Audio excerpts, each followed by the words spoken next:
அன்பான நண்பர்களே வணக்கம். திரு பீஷ்மன் அவர்களின் புடமிட்ட பிறகு சிறுகதை வாசிப்பது ஸ்ரீலதா தயாளன். ஒரு கணவன் மனைவி உறவில் பரஸ்பரம் அன்பும் காதலும் எவ்வளவு முக்கியமோ அதைவிட முக்கியம் நம்பிக்கை. அது சிதையும் இடத்தில் பிளவு ஆரம்பமாகி விடுகிறது. இந்த கதையின் நாயகியின் வாழ்வில் அந்த சந்தேகம் அவள் வாழ்வை எப்படி மாற்றியது, அவள் மனது எப்படி பக்குவம் அடைந்தது என்பதனை திரு பீஷ்மன் அவர்கள் சொல்லிய விதம் அருமை. இனி கதைக்குள் செல்வோமா? தொலைவில் இருந்து மேல சத்தம் மெதுவாக கேட்டுக்கொண்டிருந்தது. ஆற்றங்கரையிலிருந்து பிரியும் சத்திர தெரு வழியாக நடந்து அவர்கள் கடை தெருவுக்கு வந்திருந்தார்கள். ஆண்களும் பெண்களுமாக மொத்தம் அவர்கள் 40 பேருக்கு மேல் இருப்பார்கள். மஞ்சள் ஆடையும் கையில் வேப்பிள்ளை கொத்தும் நெற்றியில் பெரிதாக குங்கும பொட்டுமாய் நடந்து செல்லும் பெண்களின் மத்தியில் அவளும் இருந்தாள். உலகத்து அழுக்குகளை எல்லாம் உதறி எறிந்துவிட்டு புனித உணர்வுகளில் குளித்து எழுந்துவிட்ட பரவசத்தில் அவள் நடந்து கொண்டிருந்தாள். சாலையின் இரு மருங்கிலும் வேடிக்கை பார்க்க திரண்டிருந்த கூட்டம் இடித்து நெருக்கிக் கொண்டு சென்றது. சாலையின் நடுவில் அவர்கள் நடந்து கொண்டிருந்தார்கள். அநேகமாக அந்த கூட்டத்தில் இருந்தவர்கள் எல்லோருமே ஒரு வகை பக்தி பரவசத்தில் இருந்தாலும் தான் இதுவரை அனுபவித்து அறியாத ஒரு நூதன உணர்வில் அவள் மிதந்து கொண்டிருந்தாள். அவளுக்கு இது புதிய அனுபவம்தான். அவள் கூட வரும் பெண்களில் பலரது பேச்சுக்களிலிருந்து அவர்கள் ஏற்கனவே பல தடவை இதில் கலந்து கொண்டிருப்பார்கள் என்று தெரிந்தது. பரம்பரை வழக்கமாக இதை போற்றி வந்தவர்கள் சிலரும் இருந்தார்கள். ஒரு வீம்பிலும் ஒரு ஆவேசத்திலும் இதில் அவள் கலந்து கொண்டிருக்கிறாள். ஆயினும் விரதம் மேற்கொள்ளும் போது அவள் மனதை முழுவதும் ஆக்கிரமித்திருந்த வீம்பும் ஆவேசமும் விரத நாட்கள் வளர்கையில் தேய்ந்து போய் அவள் மனதில் ஒரு வைராக்கியமும் பக்தியும் வளரத் தொடங்கி இருந்தன. விரதத்தை மேற்கொண்டவுடனேயே 4 வீடு தள்ளி இருந்த ராசாத்தம்மா வந்து அவளை நாசுக்காக எச்சரித்து விட்டு போனாள். இதை பாரு செல்லம், இதெல்லாம் விளையாட்டில்ல. சுத்தமா விரதம் இருக்கணும். மனசுல கலங்கம் இல்லாம நல்லபடியா நடக்கணும். இல்லைனா என்ன ஆகுமோ? நிதானமாக அவளை பார்த்து மெல்ல சிரித்தாள் செல்லம். மனமறிஞ்சு நான் ஒரு தப்பும் செய்யல ராசாத்தம்மா. அவர் என்ன தப்பா புரிஞ்சுக்கிட்டு என்னை விட்டு விலகிட்டாரு. ஆனானப்பட்ட ராமரே சீதையை சந்தேகப்பட்டு தீக்குளிக்க சொல்லலையா? அப்புறம்தானே அவர் அவளை ஏத்துக்கிட்டார். நான் தப்பா நடந்திருந்தா அந்த தீ என்னை பொசுக்கிடட்டுமே. தீ மிதியில கலந்துக்கிற மற்றவங்களைப் போலவே எனக்கும் ஒன்றும் நேரலைனா நான் ஒரு தப்பும் செய்யாதவன்னு நம்புவீங்க இல்லையா? என்னமோ அம்மா, நீ படிச்சவ, அசட்டுத்தனமா நடந்துக்கிடாத. செல்லம் அந்த அம்மாளை பரிதாபமாகத்தான் பார்த்தாள். ராசாத்தம்மாள் நினைப்பதை பற்றி அவள் கவலைப்படவில்லை. ஊர் முழுவதும் திரண்டு நின்று அவள் மீது குற்றம் சாட்டினாலும் அவள் கவலைப்பட போவதில்லை. ஆனால் அவளை தொட்டு தாலி கட்டிய அவளுடைய ஆசை அத்தான் அவளை தவறாக புரிந்து கொண்டு விட்டாரே, அதைத்தான் அவளால் தாங்கிக் கொள்ள முடியவில்லை. அப்பாவுக்கு அவள் ஒரே பெண். அந்த செல்லத்தினாலும் அவளுக்கு படிப்பு நன்றாக வந்த காரணத்தினாலும் அவளை பள்ளி இறுதி வகுப்பு வரை அவர் படிக்க வைத்திருந்தார். அப்பாவிடம் மன்றாடி அனுமதி பெற்று அவள் டீச்சர் ட்ரைனிங்கில் சேர்ந்து விட்டாள். அவள் ட்ரைனிங் முடித்து ஆசிரியையாக பணியாற்றுவதை பார்க்க அவளுடைய அப்பாவிற்கு கொடுத்து வைக்கவில்லை. மழையில் ஒரு நாள் நினைந்ததை சாக்காக கொண்டு வந்த ஜுரம் கட்டுமீறி போய் ஒரு நாள் அவரை விழுங்கிவிட்டது. உறுதியாக இருந்து ட்ரைனிங்கை தொடர்ந்து முடித்து உள்ளூரில் ஒரு பள்ளிக்கூடத்தில் ஆசிரியையாக அமர்ந்துவிட்டாள் செல்லம். அப்பாவின் மறைவுக்கு பின் அந்த குடும்பத்தை கவனிக்கும் பொறுப்பை அவளுடைய அத்தை மகன் பரமசிவம்தான் ஏற்றுக்கொண்டிருந்தான். 8 வகுப்புடன் படிப்பை நிறுத்தி கொண்டு பரம்பரை தொழிலான விவசாயத்தில் ஈடுபட்டிருந்தான் அவன். ஊர் பெரியவர்களின் ஏற்பாட்டின்படியும் அவனுடைய விருப்பத்தின்படியும் செல்லத்தின் அத்தை ஒரு நாள் வந்து அவளை பெண் கேட்டபோது செல்லத்தின் அம்மா சொன்னாள், என்னமோ அம்மா, சொன்னதை கேட்காம அது படிச்சு உத்தியோகம் பார்க்குது. தம்பிக்கு பிடிச்சு அதுவும் ஒப்புக்கிட்டா நான் என்ன சொல்ல போறேன்? அது என்ன அப்படி சொல்லிட்டீங்க அண்ணி? உறவு முறையை விட்டுடலாமா? அதுங்களுக்கு என்ன தெரியும் என்று அத்தை சொன்னாலும் பரமசிவம் தானே நேரில் வந்து செல்லத்திடம் மனம் விட்டு பேசியதும் செல்லம் தன் சம்மதத்தை தெரிவித்ததும் அந்த கிராமத்தில் இதுவரை நடந்திராத அதிசயங்கள். 3 வருஷம் நான் எப்படி வேலைக்கு போகணும் என்று செல்லம் சொன்னபோது, 3 வருஷம் என்ன, முடியற மட்டும் வேலைக்கு போ, பணம் வந்தா கசக்குதா என்ன என்றுதான் அன்று சிரித்து கொண்டே சொன்னான் பரமசிவம். இதையெல்லாம் பற்றி கூட கிராமத்தில் அனைவரும் பேசிக்கொண்டிருந்தனர். இவங்களுக்கு வேலை என்ன என்று அன்று அதை உதாசீனம் செய்த பரமசிவம் இன்று அவர்கள் செல்லத்தை பற்றி மிக மோசமாக பேசும்படி செய்துவிட்டு போய்விட்டானே. சில சமயங்களில் மனிதர்கள் எப்படி சிந்திக்கும் சக்தியை இழந்து விடுகிறார்கள். அவனை சொல்லியும் குற்றமில்லை. அவனுடைய நண்பர்கள், அவன் வளர்ந்த சூழ்நிலை, இவை அவன் மனதை அப்படி ஆக்கிவிட்டன. ஆசிரிய தொழில் ஆண்களுடன் பழக வேண்டிய அவசியம் இல்லைதான். அதிலும் செல்லம் பெண்கள் பள்ளியில் பணிபுரிந்து வந்ததால் ஆண்களுடன் பழக வேண்டிய சந்தர்ப்பம் அறவே இல்லை என்றே சொல்லலாம். ஆயினும் அந்த மாவட்ட கல்வி அதிகாரியாக வந்திருந்த இளைஞருக்கு செல்லத்தின் பேச்சு திறன், விழாக்களில் சிறப்பு நிகழ்ச்சிகளில் கலந்து கொள்ள மாணவிகளை தயாரிப்பதில் அவளுக்கிருந்த திறமை, இவற்றின் காரணமாக அவளிடம் ஒரு தனி ஈடுபாடு ஏற்பட்டுவிட்டது. இதன் விளைவாக சக ஊழியர்களிடையே புகைந்த பொறாமை, கக்கிய வம்பு பேச்சுகள் காற்றில் கரைந்து வந்து பரமசிவத்தின் காதின் வழி நெஞ்சிலும் புகுந்து சலனம் செய்ய தொடங்கிவிட்டது. சின்ன சின்ன விஷயங்களில் கூட இப்போது அவன் அவளிடம் குறை காண தொடங்கியிருந்தான். பள்ளிக்கூடத்தில் ஆண்டு விழா, விழா முடிந்து வீடு திரும்ப நேரமாகும் என்பதை அன்று காலையிலேயே அவள் பரமசிவத்திடம் சொல்லிவிட்டு தான் சென்றாள்.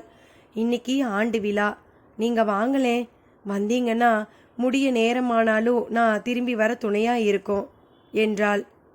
அந்த கன்றாவியெல்லாம் வந்து நான் வேற பார்க்கணுமா என்று குனிந்த தலை நிமிராமலேயே அவளுக்கு பதில் சொல்லிவிட்டான் அவன். கடந்த சில நாட்களாகவே அவன் பேச்சுக்கள் இப்படித்தான் ஊசிகளாக அவளை குத்தி கொண்டிருந்தன. அவளும் அவனிடம் எவ்வளவோ நயமாக தன் நிலைமையை பற்றி பேசி பார்த்து விட்டாள். அவன் அவற்றை காதில் வாங்கிக் கொள்ள தயாராக இல்லை என்பதனை அந்த நேரங்களில் மௌனமாக அவன் வேறு வேலைகளில் கவனம் செலுத்துவதை பார்த்து அவள் புரிந்து கொண்டிருந்தாள். ஆயினும் அவள் எதிர்பாராத நிலையில் அன்று விழா முடிய மிகவும் நேரமாகிவிட்டது. தெரு விளக்குகள் அணைந்து போயிருந்தன. ஏதோ மின்சார கோளாறு. அவள் வீட்டுக்கு செல்ல குறைந்தபட்சம் 1 மைல் நடந்தாக வேண்டும். 8:30 மணிக்குதான் கடைசி பஸ். இப்பொழுது மணி 10 ஆகிறது. சைக்கிள் ரிக்ஷா கிடைக்கும். இந்த இருட்டு வேளையில் ரிக்ஷாவில் தனியே போவதற்கு கூட அவளுக்கு பயமாகத்தான் இருந்தது. பள்ளிக்கூட வாசல் கேட் அருகே நின்று யோசனையில் அவள் திணறிக் கொண்டிருந்த வேளையில் அவள் மீது ஒளியை பாய்ச்சி கொண்டு உள்ளிருந்து அந்த ஜீப் வந்தது. அதற்கு வழிவிட்டு ஒதுங்கினாள். அவளருகே வந்து நின்ற ஜீப்பிலிருந்து இறங்கினார் கல்வி அதிகாரி. இந்த நேரத்தில் உங்களுடைய பஸ் கிடையாதே, வண்டியில் ஏறிக்கொள்ளுங்கள், வழியில் உங்களை இறக்கி விட்டு போகிறேன். பரவாயில்லைங்க, நான் போய்க்கிறேன். எப்படிங்க போவீங்க, சும்மா ஏறிக்கங்க சொல்லிக்கொண்டே முன் சீட்டை மடக்கி அவள் உள்ளே ஏறி செல்ல வழியமைத்து கொடுத்தார் அவர். யோசித்து கொண்டிருக்க நேரமில்லை. அவர் அவளுக்காக காத்து கொண்டு நிற்கிறார். இந்த நேரத்தில் அவள் வீடு போய் சேர இதைவிட நல்ல வாய்ப்பு வேறு இல்லையே. அவள் ஏறி ஜீப்பின் உள்ளே போய் பின்புற இருக்கையில் உட்கார்ந்தாள். உங்க வீடு கடைத்தெருவில் தானே என்று கேட்டுக்கொண்டே அவரும் ஏறி டிரைவருக்கு அருகே முன்னால் உட்கார்ந்து கொண்டார். ஆமாங்க, கடைத்தெருவு வழியாக விடு என்று டிரைவரிடம் சொல்லிவிட்டார். அப்புறம் அவர்கள் ஏதும் பேசிக்கொள்ளவில்லை. அவள் மனம் மட்டும் ஏனோ திக் திக் என்று அடித்து கொண்டிருந்தது. வீடு வந்துவிட்டது. இதுதாங்க என்று அவள் குரல் கேட்டு ஜீப்பை நிறுத்தினான் டிரைவர். தான் இறங்கிக் கொண்டு முன் சீட்டை மடக்கி அவள் இறங்குவதற்கு வழிவிட்டார் அதிகாரி. அவள் இறங்கி அவரிடம் விடை பெற்று கொண்டாள். ஜீப் உரிமிக்கொண்டு கிளம்பியது. ஜீப் வந்து நின்ற சத்தம் கேட்டு கதவை திறந்த பரமசிவம் வழியை மறைத்து கொண்டு நின்றிருந்தான். காலையிலேயே வந்திருக்கலாமே என்று எகத்தாளமாக அவளை பார்த்து அவன் குரல் கொடுத்தான். என்னங்க இது, வழியை விடுங்க என்று சொல்லிக்கொண்டே இருட்டில் அவன் முன் நின்றாள் அவள். முதல்ல எனக்கு பதில் சொல்லு, இப்ப எங்க போயிட்டு வர்ற?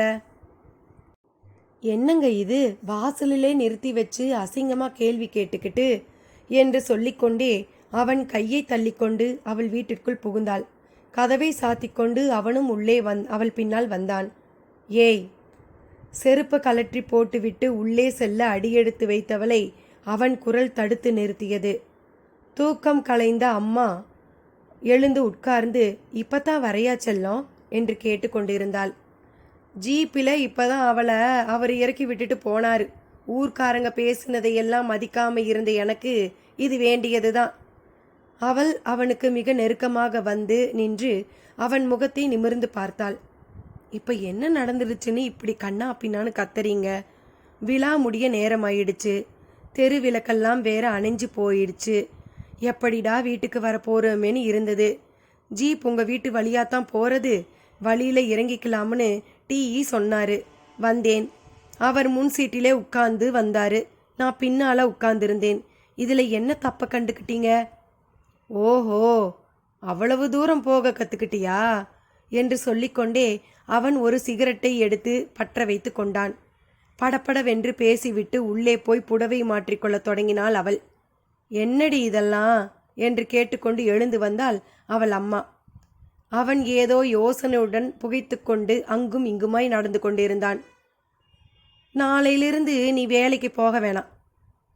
இல்லை, இப்போ நான் வேலையை விட மாட்டேன். நான் சொல்கிறேன், நீ வேலையை விடணும் என்று இறைந்தான் அவன். நீங்கள் அனாவசியமாக என் மேலே சந்தேகப்பட்டு என்னைய வேலையை விட சொல்கிறீங்க. அதனாலே தான் நான் இப்படி உங்கள் வார்த்தையை மறுத்து பேசுகிறேன். உங்கள் சந்தேகத்தில் கொஞ்சம் கூட நியாயம் இல்லை. நீங்களே என்ன கூடிய சீக்கிரம் புரிஞ்சுக்குவீங்க. இப்போ என்ன வேலையை விட சொல்லாதீங்க. நான் சொல்கிறத கேட்க போறியா இல்லையா? அவன் உருமினான்.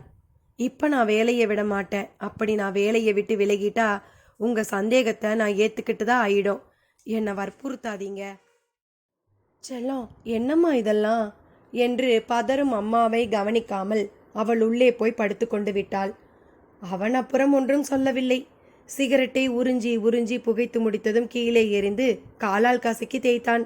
முன்னறையிலேயே பெஞ்சில் படுத்து கொண்டு விட்டான். செல்லம், செல்லம், அவர் உள்ள வந்து படுக்க சொல்லுடி என்று பெண்ணின் பக்கத்தில் உட்கார்ந்து மருகினாள் தாய். செல்லம் அசைந்து கூட கொடுக்கவில்லை. மறுநாள் பொழுது புலரும் வேளையில் வாசல் தெளிப்பதற்காக செல்லத்தின் தாய் வெளியே வந்தபோது அவன் எழுந்து பெஞ்சில் உட்கார்ந்து கொண்டிருந்தான். உங்க பொண்ணை கூப்பிடுங்க. கையில் கொணர்ந்திருந்த வாளியை சுவரோரமாக வைத்துவிட்டு உள்ளே போய் செல்லத்தை எழுப்பினாள் மீனாட்சி அம்மாள்.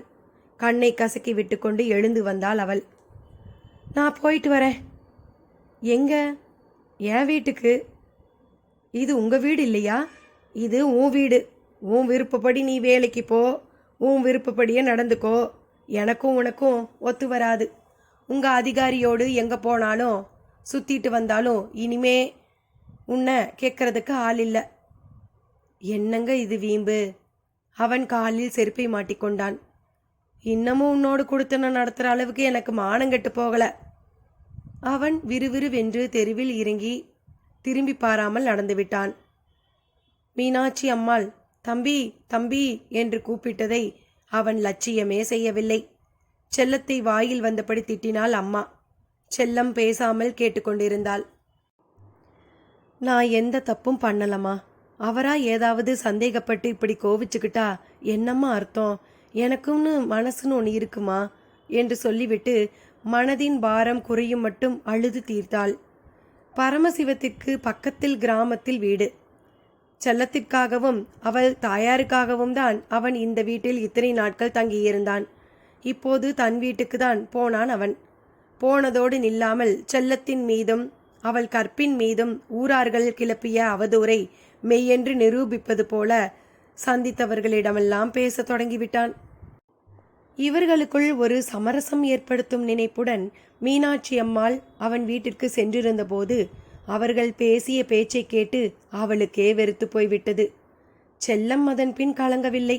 எதுவுமே நடக்காதது போல வேலைக்கு போய் வர தொடங்கினாள். அந்த வேளையில்தான் ஊரில் அங்காளம்மன் கோயில் தீமிதி விழா வந்தது. நானும் தீமிதியில் கலந்துக்க போறேன் அம்மா. அந்த அங்காளம்மன் உண்மையான தெய்வம்னா நான் ஏதும் தப்பாக நடந்துக்கிட்டு இருந்தா என்னை பொசுக்கிடட்டும், இல்லைனா அதை அவர் மனசுக்கு தெரியப்படுத்தட்டும். அவள் இப்படி சொன்னபோது மீனாட்சி அம்மாளுக்கு புல்லரித்தது. தெய்வத்துக்கிட்ட போட்டி போடக்கூடாது செல்லம். இல்லம்மா, இந்த தடவை தீ மிதியில நான் கலந்துக்க தான் போறேன். ஊரில் இதை பற்றியும் தான் விமர்சித்தார்கள். அதோ பந்தலின் கீழ் அங்காளம்மன் வந்தாயிற்று. தீ மிதிக்காக வெட்டப்பட்டு இருந்த குழியில் கனிந்து கொண்டிருக்கும் தணலில் வெப்பம் சுற்றிலும் அனலடித்து கொண்டிருக்கும் இடத்தை அவர்கள் நெருங்கிவிட்டார்கள். தீக்குழியை சுற்றி மக்கள் கூட்டம்.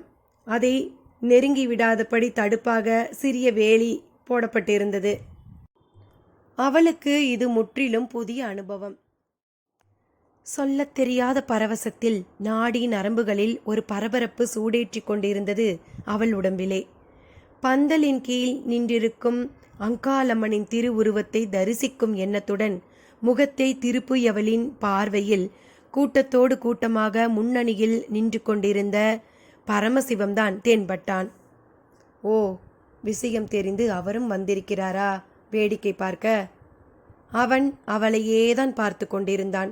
சட்டென தன் பார்வையை அம்மனின் பக்கம் திருப்பி கை கும்பிட்டு அவன் பக்கம் திரும்பாமல் குனிந்து கொண்டாள் அவள். தீக்குழியை பக்தர்கள் வலம் வந்தனர். வரும்போதே அவள் தன் வசம் இழந்து கொண்டிருந்தாள். முன்னால் இருந்தவர்கள் தீ மிதித்து நடந்து சென்றனர். அவள் தான் என்ன செய்கிறோம் என்று உணராத நிலையிலேயே எத்தனையோ முறை அனுபவப்பட்டவர்களைப் போல அவர்களை தொடர்ந்து அந்த நெருப்பு படுக்கையை மலர்படுக்கையாக பாவித்து நடந்து சென்றாள். அதை கடந்து சென்றதையோ பாதங்களில் மஞ்சள் நீர் வாரி இறைக்கப்பட்டதையோ உணராமல் அவள் தன் பயமிழந்து நிலையில் மற்றவர்களை தொடர்ந்து பந்தல் முன் வந்து நின்றாள். தீ மிதித்தவர்கள் தங்கள் கழுத்து மாலையையும் வேப்பிலை கொத்துகளையும் அந்த பந்தலின் மீது வீசினார்கள். அவளும் அதை செய்தாள். மேளம் முழங்கிக் கொண்டிருந்தது. அம்மனுக்கு தீபாராதனை நடந்தது. பூசாரி நீட்டிய தீபத்தட்டை தொட்டு கண்களில் ஒற்றிக்கொண்டு அவர் அளித்த குங்கும பிரசாதத்தை நெற்றியில் இட்டுக்கொள்கையில் அவள் தன் நிலைக்கு திரும்பிக் கொண்டிருந்தாள். பக்தி பரவசத்தில் கைகூப்பிவிட்டு பனித்த கண்களுடன் அவள் திரும்புகையில், செல்லம் என்று பரமசிவம் அழைக்கும் குரல் கேட்டது. அவள் நின்று திரும்பி பார்த்தாள். கண்கள் கலங்கி பளபளக்க அவள் முன் பரமசிவம் நின்று கொண்டிருந்தான். நான் உன்னை ரொம்ப பேசிட்டேன், அறியாத்தனமா தான், என்னை மன்னிச்சிடு. உன்னை நான் சந்தேகித்தது சரியில்லைன்னு என் மனசுக்கு இப்போ ரொம்ப நல்லா புரியுது செல்லம். நீ தீ மிதித்து வாரத கையை கும்பிட்டுக்கிட்டு பார்த்துக்கிட்டே இருந்தேன். வா, வீட்டுக்கு போகலாம். அவள் மெல்ல சிரித்தாள். அன்னைக்கு இருந்த வெறியில சந்தேகம் தீயா வளர்ந்தது. இப்போ இந்த சூழ்நிலையில் ஏற்பட்ட உணர்ச்சியில் இப்படி பேச தோணுது உங்களுக்கு என்றாள். இல்லை செல்லம், என் சந்தேகம் சரியில்லைன்னு எனக்கு நல்லாவே தோணுது. அவள் நன்றாக அவனை நிமிர்ந்து பார்த்தாள். இல்லைங்க, நான் இனிமே பழைய செல்லம் இல்லை. புடம் போட்ட தங்கத்திலிருந்து பொடி விளக்கமெல்லாம் பூசிங்கிடுற மாதிரி இனிமே நாம் சேர்ந்து வாழ முடியும்னு எனக்கு தோணலை. நீங்கள் உங்கள் வழியிலே சௌகரியமாக போய் வாங்க. என்னோட சேர்ந்து குடும்பம் நடத்துகிற ஆசையை மறந்துடுங்க.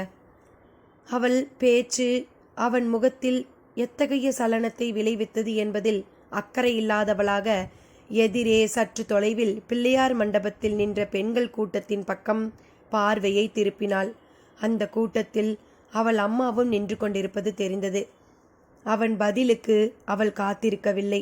மண்டபத்தை நோக்கி வேகமாக நடக்கலானாள். பந்தலின் கீழ் நின்றிருந்த அங்காளம்மனே வாகனத்தை விட்டிறங்கி நடந்து செல்வது போலிருந்தது அவனுக்கு. மஞ்சள் உடையுடன் நடந்து செல்லும் அவள் பார்வையிலிருந்து மறையும் வரை அவள் சென்ற திக்கையே பார்த்து கொண்டு செய்வதறியாது நின்றவன் பார்வையை மறைத்த நீர்ப்படலத்தை மெல்ல துடைத்து கொண்டான். என்ன நண்பர்களே, திரு பீஷ்மன் அவர்களின் புடமிட்ட பிறகு சிறுகதை உங்கள் அனைவருக்கும் பிடித்திருக்கும் என்று நினைக்கிறேன். மேலும் வேறு சிறுகதையுடன் அடுத்த பகுதியில் சந்திக்கிறேன். நன்றி நண்பர்களே.